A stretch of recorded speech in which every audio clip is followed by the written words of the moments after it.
There are a lot of people nowadays who are going to LLMs who are saying, I'm looking for product that meets this specific use case that can be shipped to Arizona within 5 business days. Or I'm looking for this particular product and it needs to be able to ship to me internationally and I live in Sweden. If your business is able to provide those shipping timelines, those shipping constraints, but you don't list it explicitly on your website, LLMs are most likely not going to recommend you, unless they can find details somewhere else in all of their analysis that indicate that you do meet those parameters. But they're far more likely to recommend your competitor that explicitly states those parameters on their website instead. You're listening to Customer Growth Sessions, presented by Intergrowth, where we talk through strategies to help up-and-coming e-commerce businesses bring in more customers. I'm your host, Pat Ahern. Let's jump in. Hey listeners, welcome back to the latest episode of Customer Growth Sessions. It's just me in the studio today, back with another SEO Shorts, or maybe we'll call it AEO Shorts today. The big theme for today's episode is how to set up your site properly for LLMs as an e-commerce brand. Now, where this stems from is in the past year, maybe 2 years, that has probably been the number one question that we've gotten from e-com brands that are interested in getting more customers. Constantly, e-com brands are asking us, what can we do to set up our site so that LLMs are citing our business and are recommending our products or our brand when our customers are looking for us? So today, we're going to do a deep dive into a handful of the levers that you can pull to maximize your AI visibility. And fortunately, all this stuff is also going to help you a lot from the SEO perspective as well. One other thing I want to note is if you are interested in learning more about this, check out the show notes. We're going to link out to the full-scale e-commerce AEO and SEO audit checklist that we've built out for businesses like yours that are really serious about scaling up their search visibility and their LLM visibility. So with that, let's take a look at a couple of the big levers that you can start pulling today that are going to get you way more revenue from LLMs. So the first opportunity that I love to talk about with e-commerce businesses is schema markup. Now, there's a lot of misinformation about schema, and it is a little bit technical, but bear with me. I'm going to make this really straightforward to implement. There's a lot of misinformation about schema markup, that it's the type of thing that you're going to add onto your website and you're going to start ranking overnight. Schema is like the equivalent of training wheels for search engines and LLMs. It makes it really easy for them to understand your broader business and all of the things that are connected to it. So it's not like putting rocket fuel on your website. It's ultimately taking all of the authority that you've built out in all these different places and one, connecting it to your main brand, and two, making it really easy for search engines to understand all of the other components of your business. So some examples of schema markup that you can and should be rolling out for your e-commerce site is one, adding in organizational schema, which is going to tell search engines and LLMs what your business is about, what is your business name, business address, and more. Those are things that really help search engines, again, to understand your business. Same as schema, I would say for many e-commerce brands that haven't done any technical SEO work is going to lead to a pretty significant lift if it's nothing that you've touched before and if you have prominent brand presence on any other mediums. So the big opportunity for same as schema markup is to connect the dots between your website and all of your various social channels on the internet. So great example, if you have a huge YouTube following, if you have a massive Instagram presence, but those aren't tied directly to your website through same as schema yet, do that today, and it's going to lead to a really significant lift in traffic to your website. But same as schema ultimately helps search engines, again, to connect the dots. So you have a great YouTube channel, you have a great Instagram channel, a great Pinterest channel, but if search engines don't understand that these channels and your website are all associated with the same brand, you ultimately miss out on all the value that you've built out from these channels. So same as schema, it's a couple lines of code that are going to make it really straightforward for search engines to connect these dots. Similarly, there's going to be a whole element of schema referred to as review schema. Now, Shopify has likely set up much of this for you already, but it's good to verify to make sure that you do have it in place properly. So review schema is ultimately going to be something you're going to see on a product page or a PDP that is going to list out how many ratings your products have, what is the average rating score, and ultimately giving customers and search engines a better understanding of the quality of your product. So with that, I'm going to share a link in the show notes that is going to point to a couple different tools that you can look at in order to audit your existing schema markup and actually create schema markup in a really straightforward manner. From there, take a look, make sure this is rolled out correctly on your site, sit down and implement this. It's a one-time thing that's going to lead to a really significant bump in search engines' understanding of your site, and from there, lead to a healthy bump in traffic as well. The second big thing that's going to come into the mix is going to be your product listing pages, your PLPs, collection pages, whatever term you want to use for it. PLPs in traditional search engines are, for most brands, the number one organic search driver aside from their homepage. And in some cases, PLPs drive more traffic to brands than their actual homepage does. But that's going to be all those different collections pages you've built out that list out, 3, 4, 20 different products, let's say, related to an overarching category. So one, if you haven't built out a series of PLPs yet, and you have more than, let's say, like 4 or 5 different products on your site, this is a huge opportunity for you to start working on. PLPs can be a phenomenal way to get people to your site from a page that gives them a lot of different product options, so gives them a lot of variability to choose from, and these pages rank extremely well. So great starting point if you haven't built any of these yet is take a look at your competitors, see what PLPs they've built out for their own website, and see if it makes sense for you to build out those same product groupings. Again, these pages can rank really well in search. They're also really helpful for LLMs. So one, take a look at your competitors, see what PLPs they've rolled out, see if it makes sense for you to roll these out as well. Two, take a look at what are these specific pain points that you solve with your various products for customers, and see how you can align PLPs to be related to that. So for example, let's take a couple tangible examples here. One, if you sell, one of our current clients sells bridesmaid dresses. So one of the great opportunities for them that we've rolled out for them is building out PLPs focused on flower girl dresses, focused on maternity dresses, focused on maid of honor dresses, all of these things. In creating these pages and having all products nested under there that fit in there enables these pages to rank extremely well for keywords like maternity bridesmaid dress, flower girl dresses, junior bridesmaid dresses, you name it. If we, on the other hand, our friends at Joe and Bella, they provide, actually, Jimmy from Joe and Bella just came on the podcast a couple weeks ago. So, hey, Jimmy. If you haven't listened to that yet, definitely check out that episode. He does a really great deep dive into marketing to an elderly group, or call it a more seasoned group of individuals. But for Joe and Bella, they have all of these use case collection pages that they built out that perform extremely well for their brand. So they have clothes that are really intended for people that have all sorts of different ailments that make it really challenging for them to get dressed in the morning or to get undressed at night. So they have, for example, a dedicated PLP that is focused on button downs for people with arthritis, let's say, just as a hypothetical example. They might have one for button downs for people with Parkinson's, all sorts of things related to that, if someone is searching on a large language model or Google search engine results page for these types of queries and your page shows up, these are people who are extremely likely to make a purchase from you on the spot. Now, once you've identified these product listing pages to build out, the next step is to optimize them in a way so that they're actually designed to rank extremely well in search. I'm not going to get as granular into that right now. Again, check out the PDF that we put together. It's going to get a little more granular in that. But some of the big things you want to think about are, what are the types of keywords someone is likely typing in when they go to a search engine like Google if they want to find a product collection like this. Make sure that those keywords are incorporated in the title tag, in the header of the page, the H1, in the URL structure, and then ideally you're going to have FAQs at the very bottom of the page that are going to be structured to include a lot of those other subtopics and customer questions in the mix as well. Now, one of the other items I want to look into today, because it's oftentimes overlooked, is auditing your shipping and returns policies.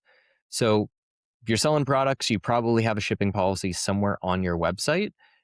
In my experience, many brands start out with a really basic shipping policy, very basic return policy. In some cases, I've seen that it's not even easily accessible on the site, or maybe those pages are blocked from crawlers. If those things come into play, you run a big risk that LLMs are going to overlook you entirely.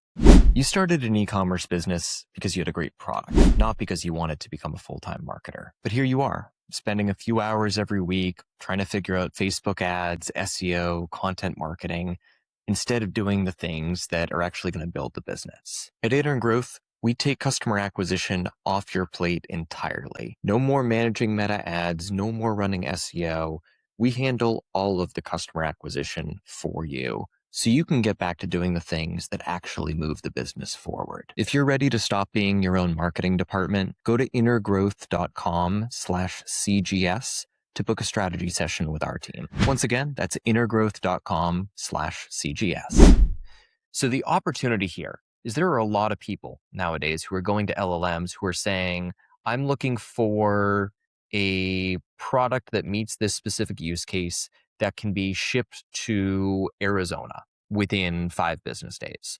Or I'm looking for this particular product and it needs to be able to ship to me internationally and I live in Sweden. If your business is able to provide those shipping timelines, those shipping constraints, but you don't list it explicitly on your website, LLMs are most likely not going to recommend you unless they can find details somewhere else in all of their analysis that indicate that you do meet those parameters. But they're far more likely to recommend your competitor that explicitly states those parameters on their website instead. So here's what I like to do.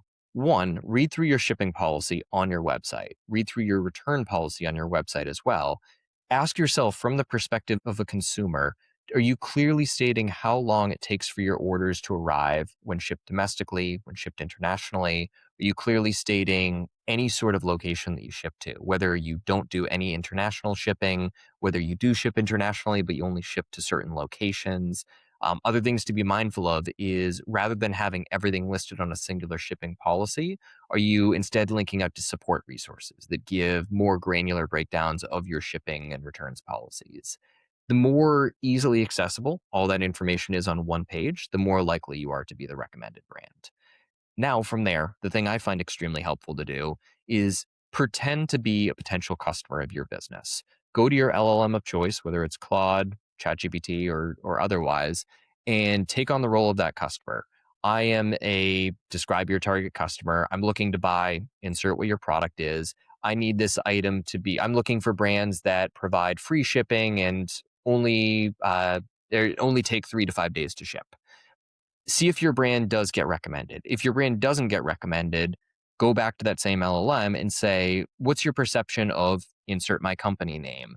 Is this a brand that will likely meet my parameters of, shipping times, free shipping, you name it? If LLMs aren't able to clearly state what your shipping policies are, whether you do provide these items, you won't be recommended.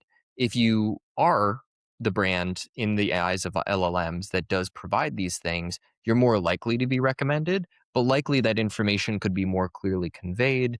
It's likely a scenario where perhaps making those resources more easily accessible is going to help you out instead even more.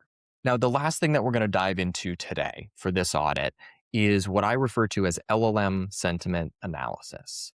Now, what this is the process of going to a large language model, or ideally going to multiple large language models over a longer span of time, and asking questions about how LLMs perceive your brand so you can find holes in LLM's understanding, gaps in information about your brand on the internet, or negative sentiment that you can perhaps speak to in a more positive light. So the way that I like to do this is I'll go to an LLM of choice and I'll ask it, what's your perception of intergrowth? Or what's your perception of insert client name? What I'm looking to see is a handful of different things. One, I want to read everything that the LLM tells me about this brand. I want to first of all understand any factual inaccuracies that LLMs are pulling in. So if Intergrowth started out in 2016, if an LLM says that Intergrowth started out at a different time span, that's a factual inaccuracy that I likely want to correct. So what I'm then looking to do is to see what are the sources that are actually being cited for those factual inaccuracies to see, one, is that a profile that our team can directly influence, whether it is a review site where perhaps we can claim the profile and fix that inaccurate information? Is it a social media profile that perhaps is just outdated and needs to be updated from our end? Is it a third-party review site where I can reach out to the reviewer and see if there's a way that we can get them to fix this inaccuracy? But either way, first thing we're looking for is factual inaccuracies that are coming into the mix. Second thing that I'm really looking to see is any sort of negative sentiment about our brand or about the client's brand that is coming out on any sort of third-party review sites or third-party forums. So the most common examples you're going to see, there's a whole bunch of different review sites that'll come into the mix. That'll be one overarching grouping. The second is going to be any sort of forum sites, whether it be like a niche forum site for your industry, whether it be more so a Reddit, a Quora, looking to see if there's a way that, one, for those review sites that perhaps are citing a couple negative reviews, looking to see if you can get a couple of your upcoming happy customers to leave reviews on those new platforms instead that are being cited more regularly is a great way to alleviate some of that negative sentiment and at least balance the scales in your favor to get a more accurate picture of your brand. Now, on the forum side of things, what can be a huge opportunity here is if there are forums, let's say Reddit, where people are saying negative things about particular elements of your product, of your service, you name it, that's a phenomenal opportunity for you to join into the discussion to, one, if there's outdated information, see if you can provide additional context or clarity into it. Two, if there is negative feedback or if someone had a negative experience from a customer service angle, it's a wonderful opportunity for you to chime in and hopefully try and alleviate the situation, again, from a more gentle customer service angle. The third element that we'll sometimes see coming into the mix is going to be what I would call like the individual reviewer websites. So this might be either a larger publisher site, picture like a Wirecutter. It could also be like a personal blog where someone wrote an article about their experience with your product. Oftentimes, these things that will get cited might be a couple years old. Maybe the product that they're citing is either no longer in stock or no longer offered, let's say, or maybe the product has been updated since then. So either way, reaching out to those individual reviewers and, one, seeing if there's a way that you can get them to provide an updated review, even if it's saying, hey, is there any chance we can send you a free version of our product in exchange for updating this review and just making sure this information is up to date. Those are all angles that you can look into. Now, the final opportunity for LLM sentiment analysis is to ask LLMs to point out gaps in your product marketing. So the big opportunity here is to take on the role of that potential customer, start asking LLMs for their perception of your brand. What I find really effective to do is to nudge them towards your brand name. So let's look at Intergrowth as a hypothetical. If I'm looking to do this for Intergrowth, what I'm going to do is I'm going to go to, let's say, ChatGPT. I'm going to type in, I am an e-commerce business owner running an e-com brand that does 5 million annual revenue. I'm looking for an SEO or AEO agency that can help me to profitably acquire more customers. I've heard, what I would add in here to, again, nudge it towards Intergrowth is something like, I've heard good things about the agency Intergrowth. What's your perception of this brand? What I'm likely going to get in that result is a breakdown from ChatGPT that includes some good things, includes some negative things. It's going to start out with an overview of the brand. But oftentimes there's going to be follow-up questions that ChatGPT recommends that you either research online or you ask the brand about directly. If ChatGPT or your LLM of choice doesn't directly include that in the response, I would ask a follow-up prompt of, what are some follow-up questions I should be asking them or looking for more information online about before I move forward with them? What this is oftentimes going to tell you is questions that ChatGPT or, again, your LLM of choice isn't readily able to access online. So what this probably means for you as a brand is these questions are not things that you've made easily accessible on your website or on your social channels. Some of these might be nuanced questions that wouldn't really be feasible for you to include as a frequently asked question, but look into the questions that do populate. One, are these opportunities that you should convert into a full-length blog article that ChatGPT or Claude can then cite in future responses like this? Two, maybe if it's not that extensive of an answer that's required, consider adding an FAQ section to your website or expanding upon your existing FAQ section to include that question and a detailed answer within the mix. So that's all we have for today. Again, if you are interested in diving deeper into our AEO and SEO audit for e-commerce brands, check out the links below. We're going to have a breakdown for our full PDF that lists out all of the different core action steps to make sure you have a proper AEO and SEO foundation in place for your e-commerce business. Check it out, download it, entirely free for you. With that, we're signing off from here. I'm Pat from Intergrowth. Thanks for tuning in. We'll see you next time.